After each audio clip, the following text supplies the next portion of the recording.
Tudo bem? Boa noite, tudo bem? O meu nome é Márcio, eu trabalho aqui na Rede Globo. Estou trabalhando agora há um ano e meio já, trabalhando com experiências em VR, né, que a gente começou, e já venho trabalhando computação gráfica praticamente a minha vida toda, especialização. Bom, meu nome é Fernando Ribeiro, eu sou formado em desenho industrial e eu comecei com realidade virtual em 2013, foi o primeiro contato com essa nova geração. Eu vou começar a falar um pouco primeira,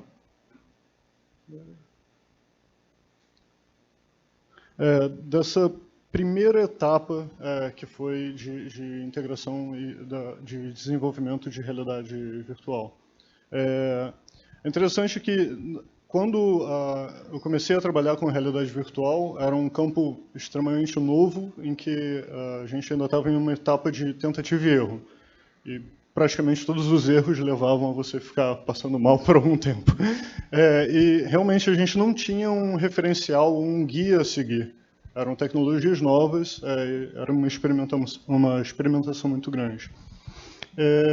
A gente tem alguns fundamentos, né, que eu acho importantes serem estabelecidos, que são extremamente importantes para a gente compreender o que é uma boa experiência ou perceber a experiência de realidade virtual. Com presença, conceitos de motion sickness e VR lags. Primeiro, presença. Quem aqui já teve alguma experiência de realidade virtual? Levanta a mão aí, por favor. Beleza. Então, o primeiro conceito, e essa palavra-chave, ela começou a ser muito utilizada a partir de 2014, é você você realmente acreditar que está dentro de um ambiente virtual, seja lá ele qual for. E para isso, o que a gente estava conversando a gente realmente criar um contrato com o nosso cérebro, em que a gente confirma, olha, eu quero estar imerso nessa experiência, eu quero que você me ajude nesse processo. É que nem assistir um filme. Né? Você está assistindo um filme de ficção científica e você não vai falar, aquele cara ali está usando uma arma laser que não existe. A gente aceita aquilo dentro da narrativa e fica imerso na história. Com realidade virtual, a gente quer experimentar aquilo da melhor forma possível. Né? E para isso, o nosso cérebro tem que acreditar. Né? E tem que aceitar que aquilo faz parte de uma experiência legal que a gente está passando. Importante reforçar quanto a essa questão de imersão, né, da gente estar imerso num ambiente virtual.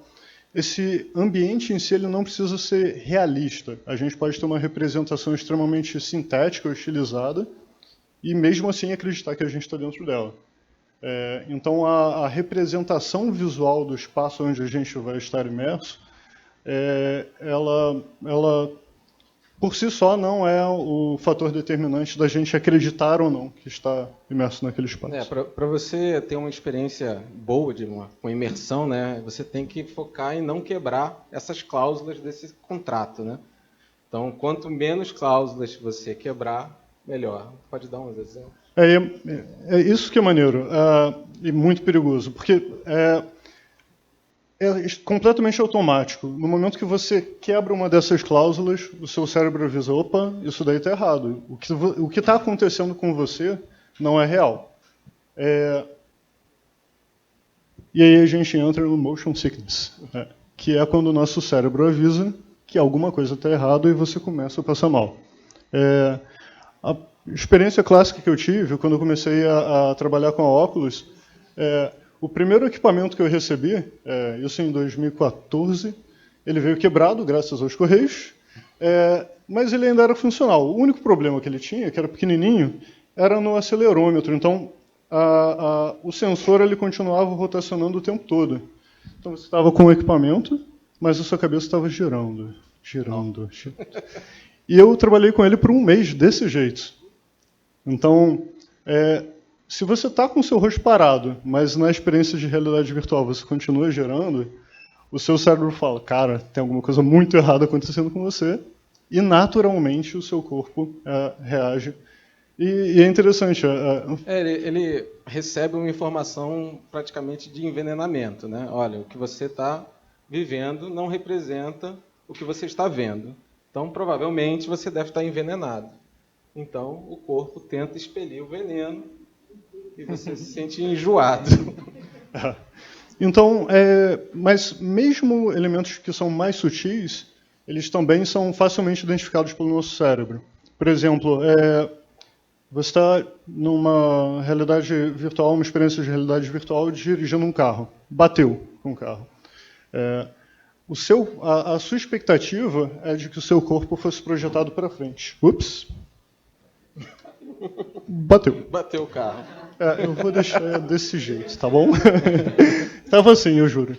E se você não tem essa mesma percepção física, né, que era esperada, o seu cérebro também avisa, cara, isso daí não é real. Né? Só que você quer que seja real, é a experiência. Mas o cérebro está o tempo todo falando, cara, você está envenenado, tem alguma coisa muito errada. E as primeiras experiências foram muito focadas nisso, né? Porque era novidade, então andar de montanha-russa, né? Então você não sentia nenhuma daqueles efeitos gravitacionais, mas o seu olhar estava vendo, né? Então se criou uma ideia de que VR, às vezes, isso aqui não é para mim, isso aqui não funciona, eu fico enjoado, né? Mas não, porque eram experiências talvez mal feitas, assim. E as primeiras experiências, elas eram direcionadas para serem experiências que você realizava sentado, né?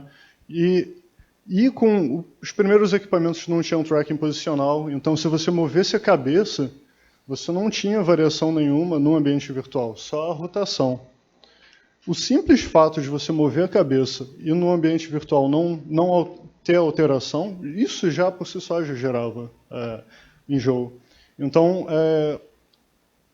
conforme o hardware em si foi evoluindo, o próprio processo foi se desenvolvendo, o enjoo foi sendo reduzido e a gente foi descobrindo o que é mais eficiente para atenuar esse tipo de enjoo.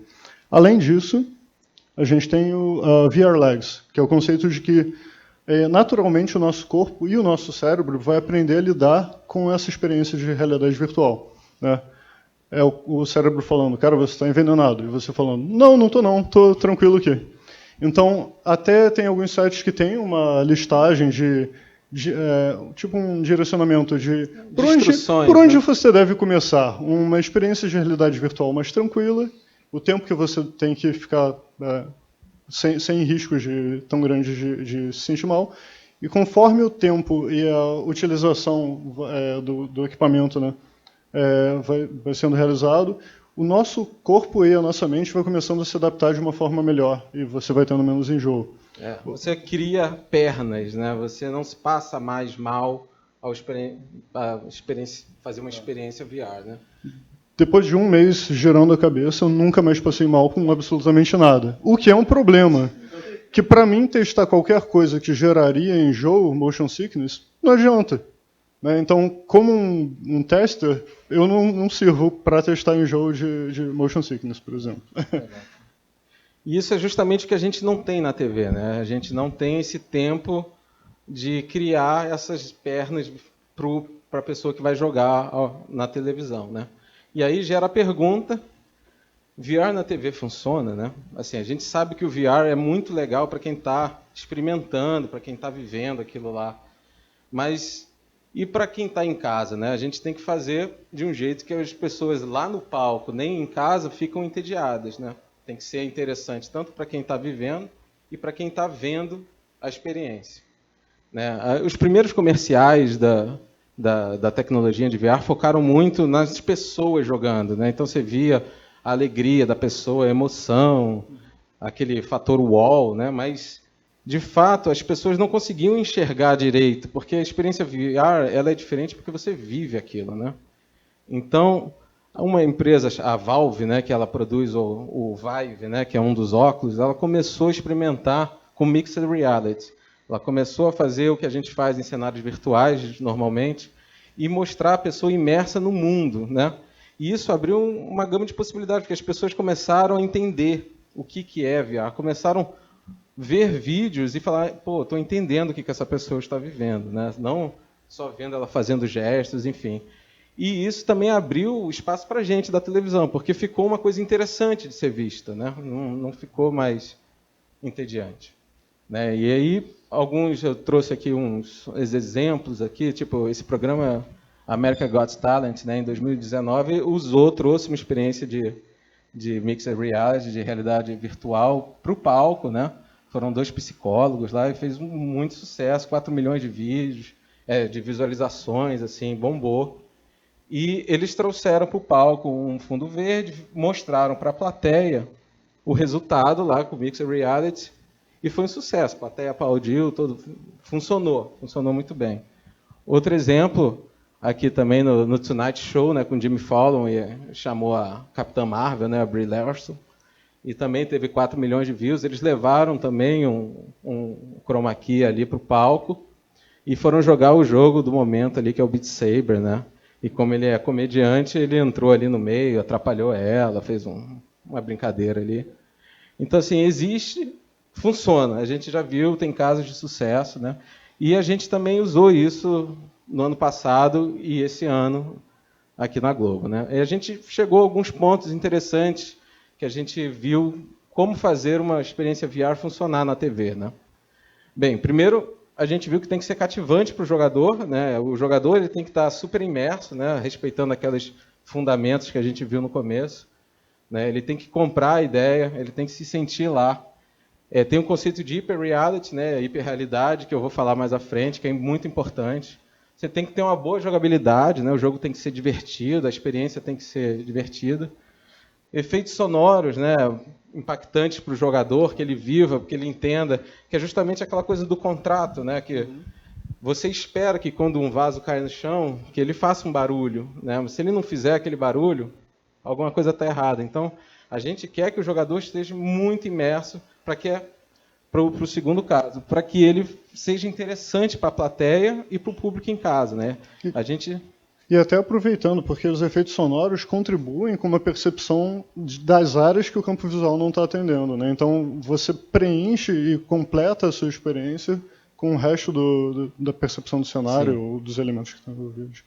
Então, assim, a gente quer criar experiências que provoquem reação nesses jogadores, né? Você vê a Brie Larson lutando de espada, é interessante. Você vê um ator conhecido tomando um susto. Então, a gente quer criar experiências que provoquem essas reações. Provas criativas e inéditas que todo mundo... Uma coisa que ninguém nunca viu, chama atenção, né? Bem, essa composição do Mixed Reality, né, do mundo virtual com a imagem da pessoa é super importante. Né? E também takes assim, de terceira pessoa e de primeira, você vê o que a pessoa viu. Acho que um conjunto disso tudo faz com que o VR funcione na TV. Bem, aí agora eu vou... Hyperreality, que eu falei que era uma coisa importante, né? Isso aqui eu vou citar a The Void, que é uma empresa que foi fundada em 2015, né? Por 2 caras, aí, um deles era mágico e tudo. Eles tiveram a ideia de levar o VR para um outro nível, né? Eles sacaram assim, bem, e se no VR tudo que eu estou vendo eu posso encostar, tudo que eu estou vendo eu posso interagir? Não ia ser legal? Então eles levaram isso, então eles começaram a criar experiências onde todas as paredes vocês podem encostar. Se tem um painel ali, ele vai e usa o próprio dedo no painel e funciona o painel. Se ele chega perto da lava, ele sente o calor, ele sente o cheiro, né? E depois eles foram... Eu não sei se eles foram comprados, acho que não, mas eles chegaram numa parceria com a Disney e agora estão bombando. Inclusive, eu tive o prazer de ir nesse do Star Wars. E eles abriram tanto nas Disney, mas como em shoppings também. Eles estão espalhados pelos Estados Unidos inteiro. De 15 em 15 minutos, entram 6 pessoas pagando, acho que $30. E virou realmente um grande negócio para eles. Eles fizeram parceria com a Sony também, o lançamento do Ghostbusters. Lá em Las Vegas tem um de terror parecido com o que a gente fez aqui, o Tamanho Família. E eles estão tentando linkar lançamentos de filmes com essas novas experiências, para trazer as pessoas. Acho que de 6 em 6 meses eles tentam mudar o catálogo das provas, e aí você está sempre revisitando, né? Só para reforçar, a hiperrealidade é um grande contribuinte para a imersão. Você tem uma experiência em que, quando você interage com algo que é virtual, você sente um retorno tátil, é mais um reforço de que aquilo ali, você está realmente tendo aquela experiência e reforçando que aquilo, você está dentro do que está acontecendo. Eu voltei disso aqui, assim, com absoluta certeza que isso aqui era o futuro. Assim, eu voltei muito impressionado. Inclusive, na hora que eu lutei com Darth Vader, porra, foi bravo. Mas assim, vamos lá. E aí começaram os projetos. Eu vou contar dos projetos que a gente fez em VR. Aqui a gente está há 1 ano e 4 meses, né? Acho que é isso a conta. 1 ano e meio aí, aproximadamente, fazendo experiências em VR. A gente começou, o grande parceiro nosso é a Tamanho Família, né? Mas a gente participou também de vários eventos. E é legal também que a gente conseguiu aproveitar as provas que a gente fez no Tamanho Família para os eventos, né? Assim, com 3 ou 4 dias a mais de desenvolvimento, a gente conseguia adaptar uma prova para um evento. E tem algumas diferenças mesmo. No evento você pode fazer a experiência ser mais complicada, mais difícil, mais, assim, coisas que não funcionam na TV e que a gente vem aprendendo também ao longo dessas provas, o que funciona, o que não funciona. E eu vou tentar falar um pouco disso. Deixa eu ver, a gente participou também da Game XP, Campus Party, milhões de uns, enfim, vamos dar uma passada aí. A primeira prova mesmo, a primeira experiência que a gente fez foi a Vertigem 1, né? A gente recebeu um pedido do Tamanho Família como experimental, assim, deram 1 mês para a gente e falou assim, olha, a gente precisa de uma prova que tenha medo de altura, que a gente quer que a pessoa vá lá e sinta medo de altura. Na época tinha um jogo que estava fazendo sucesso, que o pessoal botava uma tábua no chão de determinado tamanho e tinha que tentar atravessar. E aí a gente se baseou nisso e tentou criar algo baseado nisso, né? Então, para a hiperrealidade, a gente acabou usando também a tábua, né? Um ventilador para simular vento. E a interação, a princípio, a gente usou só os controles do VR mesmo, tá? E aí ele podia ativar o elevador e no final ele tinha que bater com as mãos num sino, tá? A gente gravou no palco. Isso é muito importante para a plateia, né? Com um chroma key no chão. Tinha uma câmera pinada lá em cima, mas a gente não fez a composição ao vivo. Então a plateia não viu o resultado final. Quem viu foi em pós só. Né? Nessa época eu trabalhava no galpão de efeitos lá no EG. E assim, apesar da solidão, tinha seus prós, né? Que eu tinha um espaço muito grande para brincar com essas coisas. E também para pegar umas madeiras emprestadas das cidades cenográficas. E ali que foi que começamos a testar, a desenvolver as experiências VR. Assim que ficou à disposição no palco, né? Então o público estava aqui, estava acompanhando a pessoa jogando, e a câmera lá em cima para depois fazer a composição. Acabou que a gente deu uma sorte muito grande, porque a Thaís Araújo foi uma ótima jogadora. Assim, ela sentiu pânico, medo, ela quase chorou. E o Márcio teve que ajudar ela como um anjinho ali, né? Até ficou interessante. Ele falou, não, sou seu anjo, vou te levar. E caiu no chão de rir. Então, assim, teve uma repercussão muito boa. Né? Aí mostrando umas screenshots da experiência, né? Ele começava lá embaixo, ele chamava o elevador, ele subia no elevador, aí ele chegava lá em cima, tinha que atravessar essa tábua de madeira para no final bater no sininho, né? E o Márcio teve uma sacação genial, que esse copinho aqui, quando a pessoa estava se aproximando do sininho, o copinho caía. Então mesmo aquela pessoa que estava, não vou olhar para baixo, não, e caiu, ai! Então assim, foi uma estratégia genial para forçar a pessoa até a percepção da altura que ela estava. A ideia era mostrar que alguma coisa podia cair, né? Então toma cuidado. Você pode ser a próxima coisa a cair. E a percepção de profundidade na realidade virtual é plena. Você tem total percepção. Se você está a 20 metros de altura, você vai ficar com medo dos 20 metros de altura. Bem, aí a gente foi chamado para o nosso primeiro evento lá em São Paulo. Foi aquela campanha dos milhões de uns, né? E aí se teve a ideia de vamos pensar no futuro da TV. Como é que seria a pessoa vendo no futuro o Globo, né? Consumindo o Globo, né? A gente teve 3 semanas aí para esse, foi o nosso primeiro evento. E na época a gente ainda não tinha os óculos de AR, né? A gente só tinha o VR, então a gente tentou simular uma experiência de AR com VR, né? A pessoa sentada no sofá, vendo a sua TV e algumas coisas popando ali na mesa dele, né? A gente usou 2 cases, o Big Brother Futebol, estava perto da Copa, o Big Brother tinha acabado de acabar, sucesso. E a gente usou alguns personagens virtuais, que foram alguns BBBs, né? E tinha uns companions, assim, tipo Alexa, Siri. Cada experiência tinha o Liferzinho para acompanhar você vendo o Big Brother e o Neymarzinho para você ver futebol, né? Enfim. O time de arte da nossa equipe foi o Berto, Luciano Piola, ajudaram bastante com os personagens, tudo. E foi a nossa primeira tentativa com merchandise. A gente experimentou fazer um merchandise dentro disso, né? Usando apenas os controles ainda. E essa foi lá que a gente foi lá em São Paulo, né? A pessoa sentava ali e o público conseguia ver ali na televisão o que a pessoa estava vendo. Né? No case ali do futebol, a pessoa em casa, sentada, enquanto via o jogo lá na televisão, podia apertar ali para ver as estatísticas atualizadas em tempo real de cada jogador. O Neymarzinho jogava uma bola de vez em quando. E ali no case do Big Brother, você acompanhava o programa e na hora que acontecia o paredão, você tinha a possibilidade de votar em casa, entendeu? Sem precisar entrar no site, enfim. Esses foram os 2 cases, né? Algumas fotos aí da experiência. Como é que foi? E aí foi de vez em quando descia esse logo da Vivo, às vezes descia o logo da Fiat, né? Que isso é interessante, né? O fato da gente poder utilizar a propaganda de forma integrada com a experiência, né?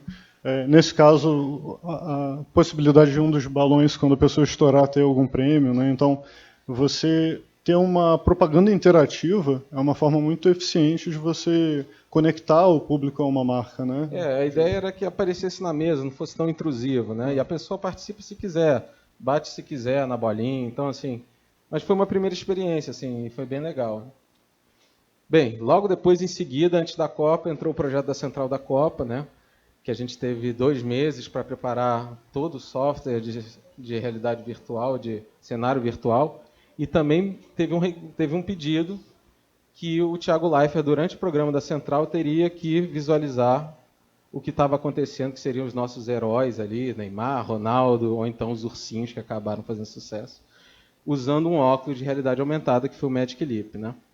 E aí eu acabei indo para os Estados Unidos, lá, junto com o Ian, e a gente passou 3 semanas para desenvolver essa aplicação lá para voltar.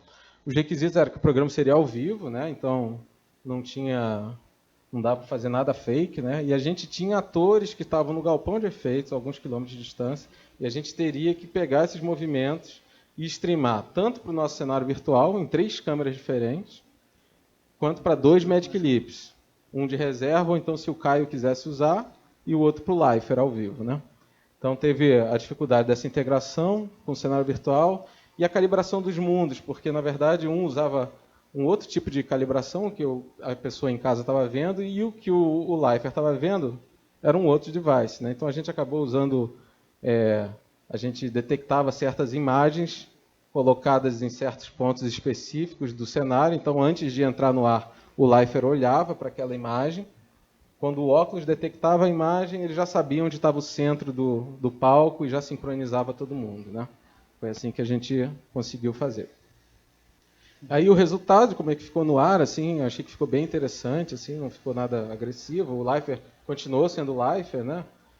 Enfim, e acabou que os heróis foram meio que esquecidos e quem fez sucesso foram os ursinhos dançando funk, né? Aí era bem interessante o fato de que o Thiago, como ele conseguia visualizar os ursinhos, né? O público percebia que ele tinha contato visual, ele estava olhando na direção correta onde os ursinhos estavam e podia interagir com eles, né? Agora dança mais pra cá, faz sua coisa. E o interessante é que o Thiago viu os ursinhos, mas os ursinhos não viam o Thiago. Os ursinhos estavam lá no galpão, mas a gente fez uma estratégia interessante. A gente dividiu o chão como se fosse uma batalha naval, A1, A2, B2, B4, e a gente ficava olhando onde o Lifer estava e na hora falava, olha, o Thiago está no B5, agora ele está olhando para B7, não sei o quê. Então, assim, foi mais natural o Thiago ficar um pouco mais paradão e os ursinhos interagirem com ele do que o Thiago interagir com os ursinhos, né? Porque se ele se mexesse muito, os ursinhos iam se perder lá, não iam saber. Enfim, e eles jogavam futebol, eles não eram artistas, né? Eles eram bons de bola, assim, mas funcionou, não tivemos nenhum problema ao vivo. Bem, logo depois foi a CCXP, que foi o lançamento da Ilha de Ferro, né? Uma série que ia ter bastante repercussão ali no stand, né? E chamaram a gente para desenvolver uma experiência VR feita apenas para esse evento, do CCXP, né? Baseada, a gente teve 3 semanas também, né? E aí foi legal que esse foi um trabalho bem conjunto com a equipe de Visual Effects. Então a gente teve como trabalhar com realmente a plataforma de petróleo, né, o modelo 3D da plataforma de petróleo que foi utilizado para a série. Então foi muito maneiro que as pessoas que tinham experiência identificavam, e que maneiro, é a mesma plataforma. E essa troca, né, nesse processo a gente otimizou para experiências de realidade virtual, né, que a complexidade do modelo tem que ser diferente mesmo. Foi legal também, inclusive lá na feira teve uma pessoa que trabalhava em plataforma de petróleo e ele falou, nossa, cara, isso aqui está igual a plataforma de petróleo que eu trabalho. E foi bem legal esse feedback, né? Bem, mas aí a gente resolveu ousar um pouco mais nessa experiência, né? Como não era na TV, a gente resolveu adicionar novas coisas no contrato de imersão, né, para a pessoa. Uma delas foi que o jogador ele era guiado por um alto-falante dentro da experiência, né? Geralmente em eventos fica lá a pessoa que ajuda fica dando dica, olha, agora olha para a direita, agora faz aquilo, faz aquilo. E todo esse contato, a gente percebeu que isso tira a pessoa da imersão. Porque ela está imersa, mas tem alguém falando com ela o tempo todo. Então, na verdade, é um conflito. Eu não estou aqui, tem alguém falando comigo, né? E essa foi o contrário. A gente resolveu tirar isso e resolveu tirar os controles também.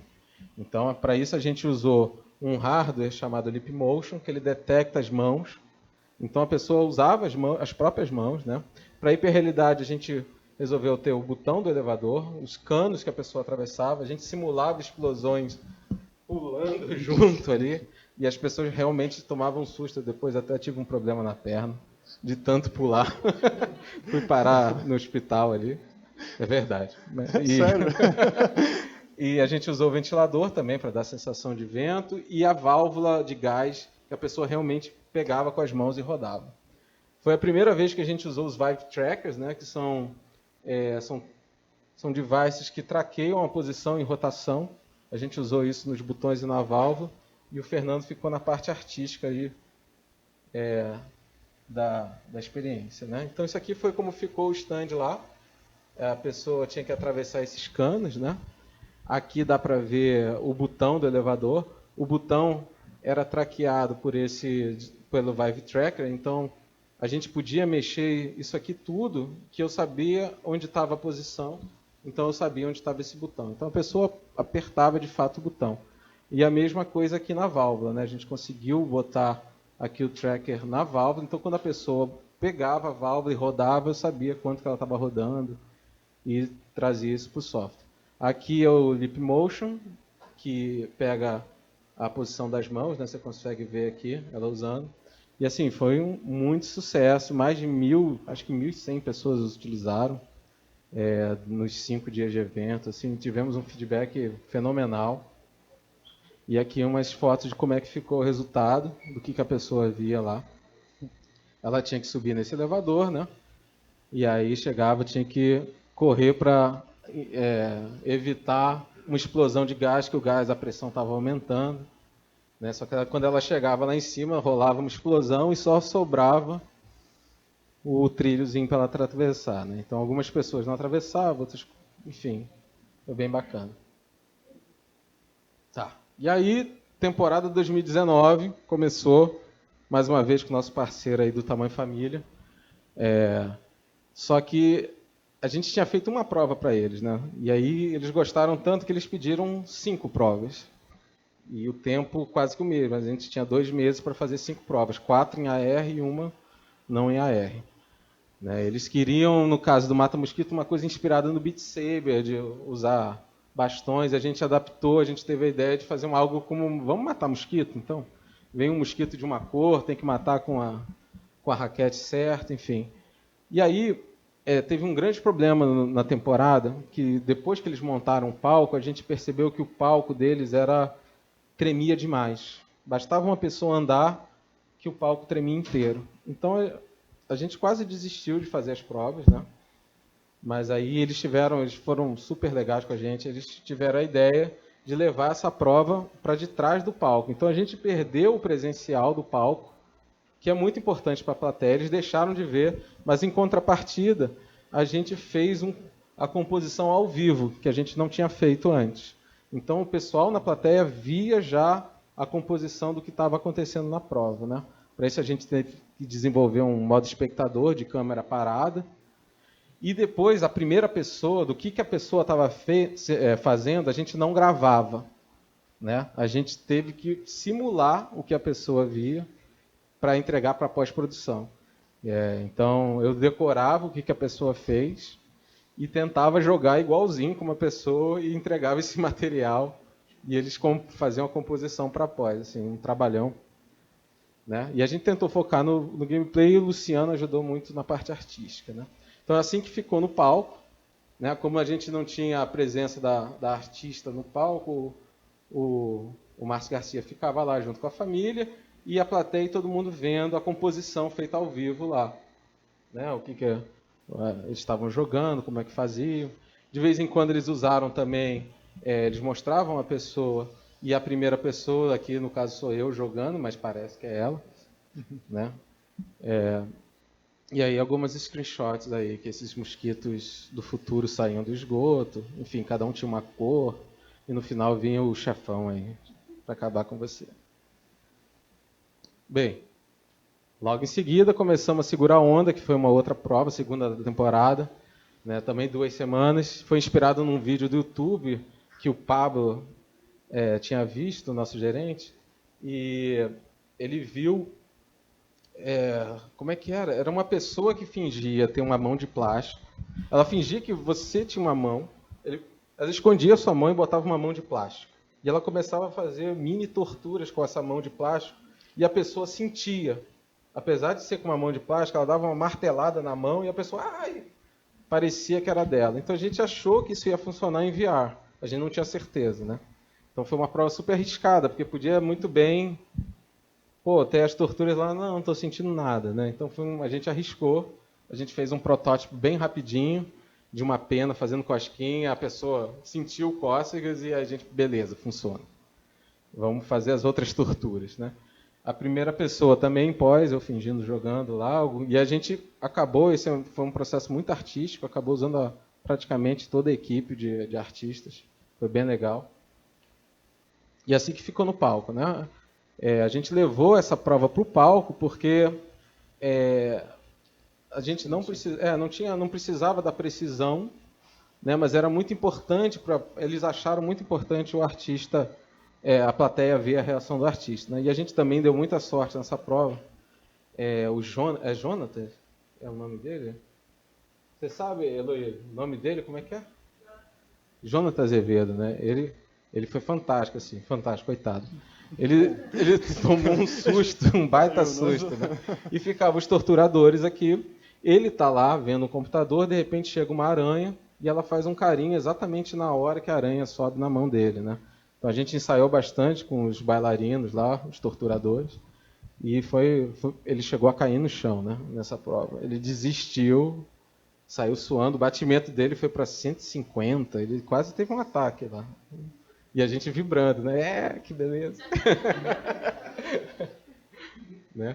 Ali ela chegava, fazia um carinho bem na hora que a aranha estava chegando, né?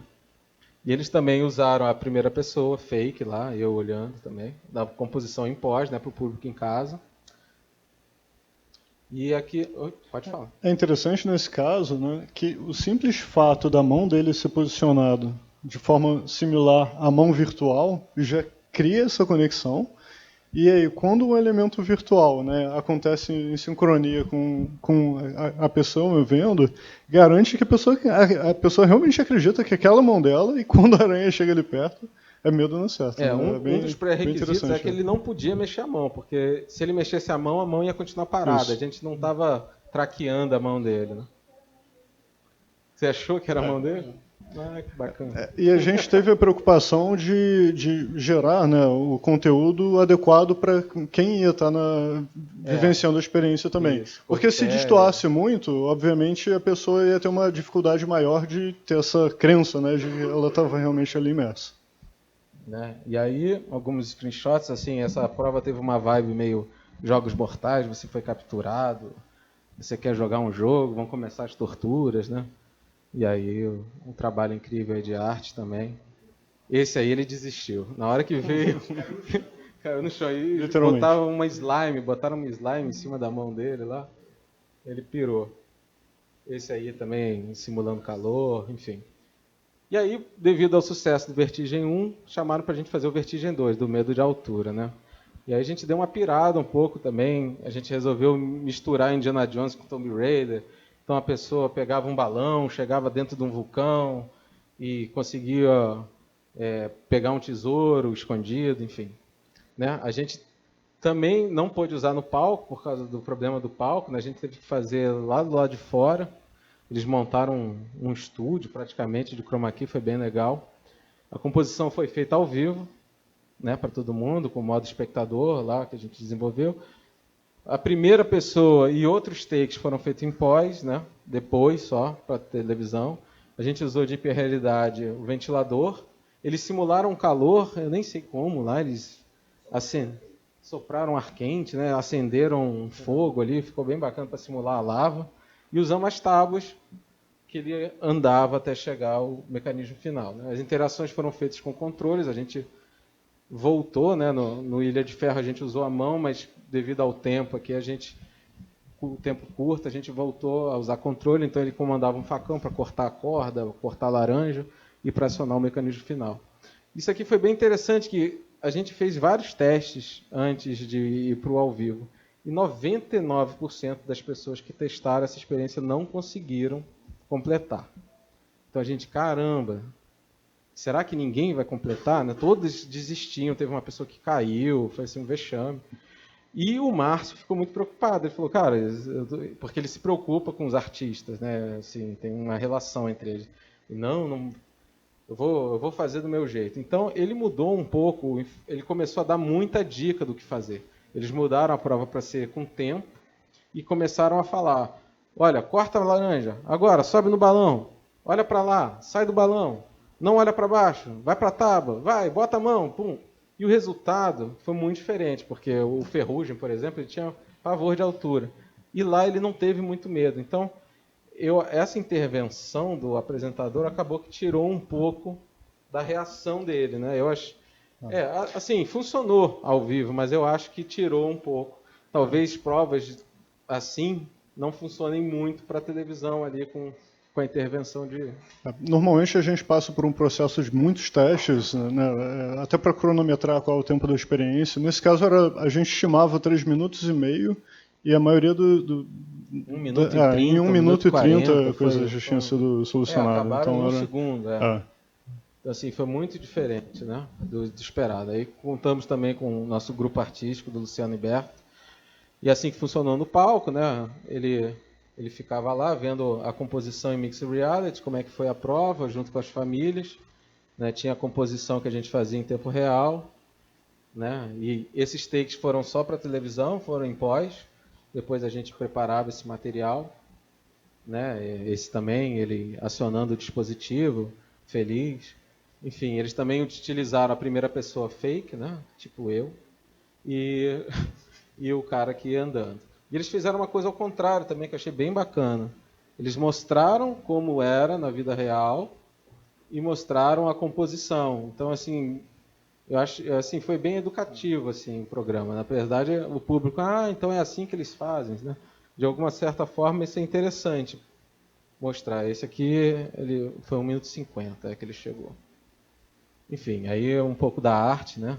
Ele estava nesse acampamento, ele via o mapa para onde que ele tinha que ir para dentro do vulcão, tinha que pegar o facão para cortar a corda, né? E aí, isso aqui foi uma parceria que quase rolou para a GameXP, da gente usar o canal off, né? Mas acabou que a gente usou uma outra prova para a GameXP, mas aqui o screenshot ficou.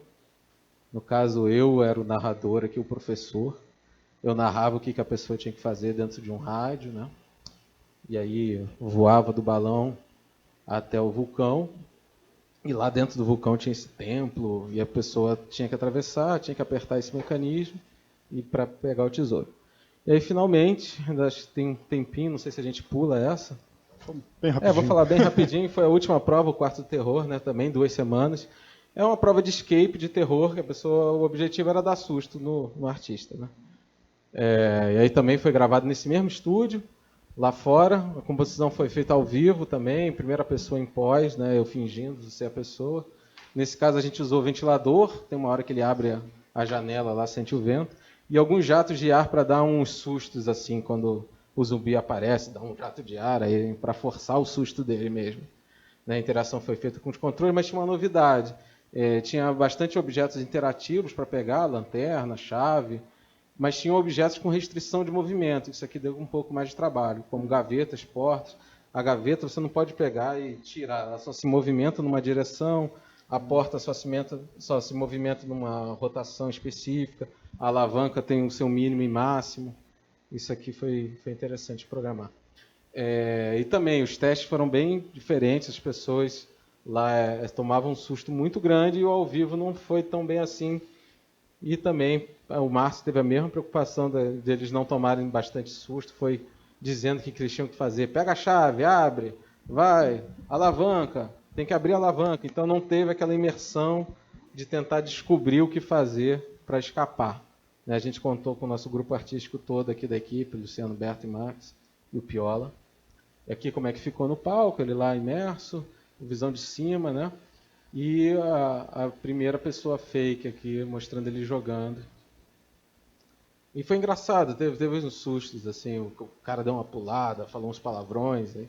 Enfim, aí o trabalho artístico também bem bacana, tinha que abrir essa cadeado, tinha que achar uma das 3 chaves que abria o cadeado para abrir esse caixão, e lá dentro do caixão tinha um zumbi para te dar um susto, e tinha uma dica lá de a ordem das alavancas que você tinha que abrir. E no final o fantasma aparecia para te acompanhar. Bem, aí pensando no futuro, né, o que a gente ainda não explorou que talvez valha a pena para essas experiências, né? Tem uma tendência agora que as experiências estão todas multiplayer, né? E a gente pensa assim, tanto cooperativamente, né? Imagina você e outra pessoa tentando cumprir um objetivo juntos em VR, né? Se comunicando, quanto competitivo também, competitivo, né? Se você pensar até em criações de provas para esportes também, ao vivo, né?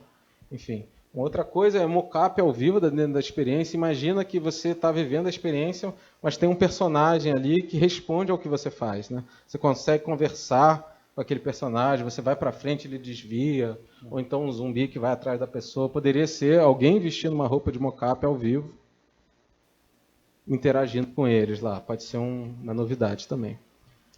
Essa parte de representação do corpo inteiro, desde a época que eu comecei a trabalhar na Oculus, era já uma preocupação, e posteriormente quando comecei para o Facebook, que é a necessidade da pessoa se perceber dentro do ambiente virtual e conseguir realmente perceber o corpo inteiro e configurar a sua representação também, né? Isso reforça a presença, mas também tanto para atividades multiplayer, né? Como você se representa para os outros, a interação, né? Sim, para multiplayer é essencial, porque você tem que ver a outra pessoa até para não atropelar ela, pisar nela, né? Não sei. E exatamente. Faz toda a diferença. Nessa experiência a gente só mostrava a mão da pessoa, então a pessoa sentia falta de ver o pé, o corpo, né? Isso é uma coisa. E mais elementos de hiperrealidade, como paredes, móveis, painéis touchscreen, cheiro, né? E tentar tirar o controle da mão dele. Tentar traquear mais objetos reais, né? Uma lanterna real, coisas que ele pega e realmente funcionam. Bem, e a transmissão ao vivo de mais pontos de vista, que esse foi um problema, que depois de toda a prova eu tinha que simular a pessoa jogando, decorar ali para ter a visão em primeira pessoa. O ideal era a gente já entregar isso para o diretor na hora e pronto, né? E, além de ficar mais sincado com o que aconteceu, muito mais rápido, né? E esses óculos em traqueamento inside out que estão saindo agora, eles não precisam de sensor. Então eles reconhecem aonde você está e você pode sair caminhando, né? Não tem limite, não tem sensor. Então você pode usar ambientes muito maiores, como foi o caso desse cara aqui que está usando o Oculus Quest, que é novo, que ele tem esse inside out, esse traqueamento. Ele foi para um lugar de 6.000 metros quadrados e começou a jogar o jogo dele. E ele realmente anda pra caramba no jogo, não tem limite, né? Então ele não precisa de se teleportar, ele não precisa andar, né? Imagina um jogo desse aqui em multiplayer com várias pessoas, sei lá, procurando um tesouro, caça ao tesouro, ou então um labirinto, e, enfim, tem 1000 possibilidades, né? Aqui, o cara tá lá jogando, tá andando nessa fábrica aqui e não acaba nunca o campo dele, né? E aí o multiplayer aqui, no caso, você está vendo aqui 3 pessoas duelando contra 3 pessoas, elas podem se comunicar aqui e, pô, você pode fazer até um jogo de esportes competitivo, valendo alguma coisa, sendo transmitido ao vivo, né, em espaços muito maiores do que as experiências que a gente tem feito, que são 4 metros quadrados, né? A gente não consegue fazer hoje em dia, com os devices antigos, experiências maiores que 4 metros quadrados. Bem, é isso. Muito obrigado aí.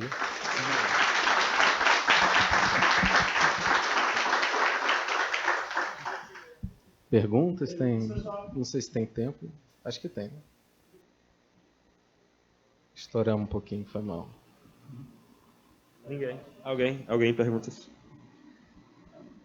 Areta, faça uma pergunta.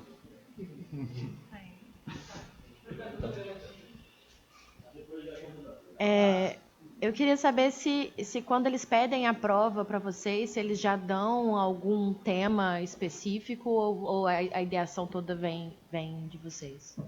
Então, assim, muito legal foi esse espaço que eles abriram para a gente. Na verdade, a equipe do Tamanho Família, ele abriu a reunião de criação das provas com a gente. Então, a gente estava lá desde o momento zero.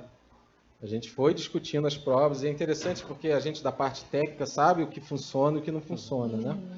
Então, e eles confiaram muito na gente, né? Assim, eles deram um cheque em branco pra gente. Eles davam algumas ideias, tipo, podia ser algo parecido com Beat Saber, ou então, algo que dê susto neles, que tal? Aí pronto, a partir daí a gente criava as histórias, a gente bolava a história, mandava para eles, e teve algumas interações, às vezes, não, conserta isso aqui, muda isso aqui, e aí chegava num consenso, e tinha que ser muito rápido, porque a gente tinha 2 semanas, né, para cada prova.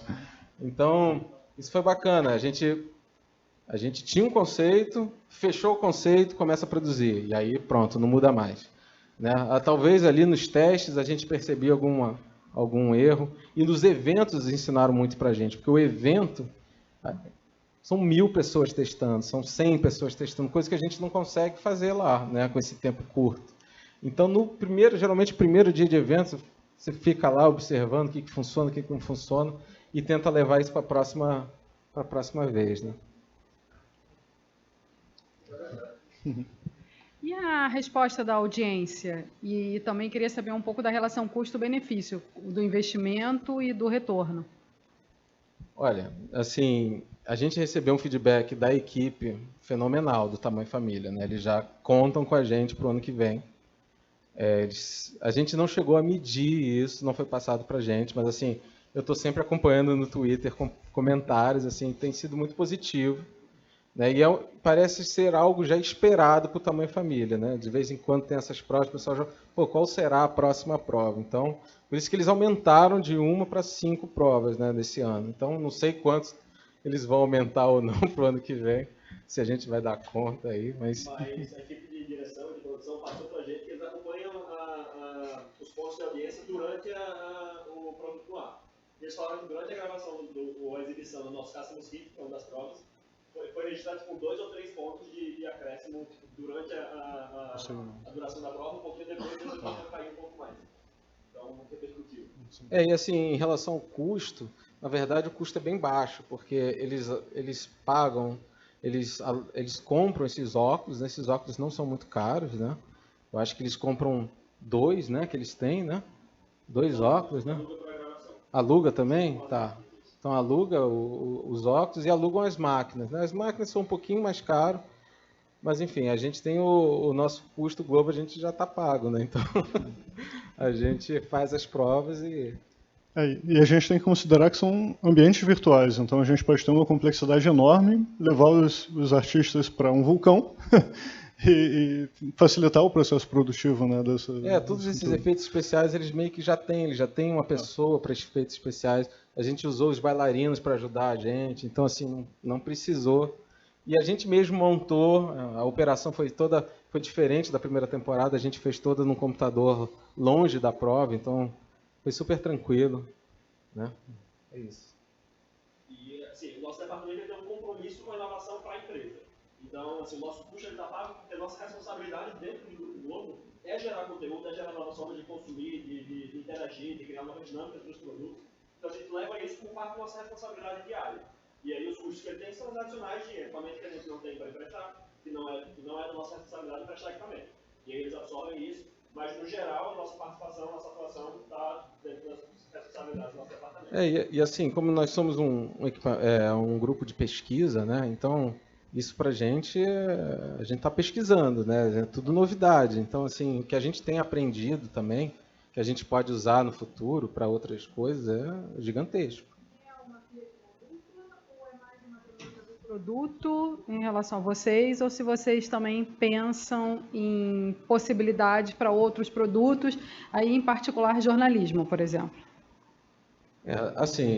Na verdade, foi o caso da The Void ali que eu mostrei. Começou como algo pequeno e de repente a Disney comprou e botou em tudo que é canto, né? Obviamente a gente não tem essa pretensão, mas a gente teve a pretensão de mostrar para todo mundo o que dá para fazer. De repente alguém cara, isso aqui pode ir para o shopping, isso aqui pode virar, né? Pode entrar nos eventos, né? Coisa que já está acontecendo. A gente está praticamente em todos os eventos. Então, um lançamento de uma série nova, eles vão chamar a gente para fazer. Já tem a CCXP, eu acho que a gente vai fazer um lançamento de uma série, né? Então, assim, eles já estão pensando em lançamentos de coisas, levando essas experiências também. E como linhas de pesquisa, nosso grupo ele tem foco não somente orientado à demanda, mas também de propostas novas, de novas viabilizações de ideias de vocês ou de gerar novos conteúdos a partir de demandas como a do Vitulo, por exemplo, de gerar mídia orgânica para interagir com nossos conteúdos. Não somente para o entretenimento, mas também nas linhas de esporte e jornalismo. São áreas que a gente atua diariamente. O Fernando está diariamente junto com a equipe de Jornal Nacional, passando um novo processo, fazendo a instalação de uma nova tecnologia para aprimorar um pouco mais da qualidade do videografismo de lá. Junto com o esporte, a gente tem projetos em andamento, mais de um projeto de viabilizar novas formas de comunicar, abrir novos mercados, que não é somente gerar conteúdo, é gerar mercados que movimentem dinheiro, ou que acelerem processos, ou que criem algum tipo de inovação para a empresa dentro dessas linhas. Então a gente busca otimizar processos, gerar novas linhas de comércio, novas linhas de mercado, novas formas de interagir com o anunciante, com o consumidor, distribuir e disseminar nosso conteúdo. Naquele caso do Milhões de Uns, que tinha o Thiago Leifert ali, Big Brother, votação, eu me lembro que perguntaram isso durante a feira, e a gente pensou, poderia ter também no jornal, enquanto você está vendo o Jornal Nacional, aparecer as estatísticas de votação, quem está em primeiro lugar, previsão do tempo em cima da sua mesa, entendeu? Então, essas coisas também acrescentam tanto para o jornalismo, né? É como se fosse aquela ideia foi de um companion. Você vendo a Globo e coisas acontecendo na sua sala que complementem a programação, né? Então, assim, aí o céu é o limite, né? E fica o convite, esse evento, especificamente junto com o Open House, são eventos de criar uma dinâmica de que vocês interajam mais com a gente. Mas não restringe só esses momentos. A casinha está sempre aberta, todos os grupos de pesquisa daqui estão sempre recebendo parceiros externos, seja mediante um contato ou alguma porta, ou chegar aqui e dizer, pessoal, eu queria saber quem é que faz isso aqui, que eu estou a fim de trazer uma ideia nova. E pode chegar, conversa com a gente, se não for com a gente passa para outra equipe, se não for com outra equipe, eles passam para a gente, e a gente comunica porque a ideia é que seja não somente um só Globo, mas que a gente está de portas abertas para fazer inovação aberta democraticamente com todos os departamentos. A gente não tem mais ou menos atuação com um ou com outro. É bem aberto mesmo. Creio que se não tenhamos mais perguntas... Mais aqui. Lembrei agora, mas acho que a resposta vai ser não. Mas de Não. qualquer jeito, vocês já pensaram em, sei lá, deixar o próprio público experimentar, fazer uma versão que fosse experimentável, apesar de não ter óculos e tudo mais, mas a gente sabe que dá para usar o celular de alguma forma, mas alguns mais poderosos, até deixar o público experimentar as experiências. Surgiu uma ideia de talvez lançar essas experiências num aplicativo, né, que a pessoa em casa que tem o óculos pudesse experimentar, né? Ainda não foi para frente, mas é uma possibilidade sim, né? Seria super interessante, né? Que a gente abria, botava na loja do Steam e vê, de repente, ou de graça ou pagando, não sei, mas as experiências estão aí, estão feitas e por causa dos eventos elas estão mais guiadas, né? Então elas são autocontidas, né? São autoexplicativas, né? Então daria para botar, talvez mudando algumas coisas, fazendo algumas adaptações pequenas para diferentes hardwares, porque é isso, a gente tinha um hardware específico em mente, né? Então a gente sabia que a gente ia rodar numa GeForce 1080, então a gente não se preocupou tanto com otimização, a gente fez ela rodar numa GeForce 1080. Mas quando você lança um produto para o mercado, você tem que pensar no cara que tem o pior computador até o melhor, né? Então, provavelmente esse seria o tempo da adaptação, mas super viável. O Ginani queria fazer uma colocação antes de a gente terminar. Ah, tá. Então o Ginani vai terminar. Obrigado, pessoal. O pessoal do stream também. Estejam conosco da próxima vez. E... Última palavra.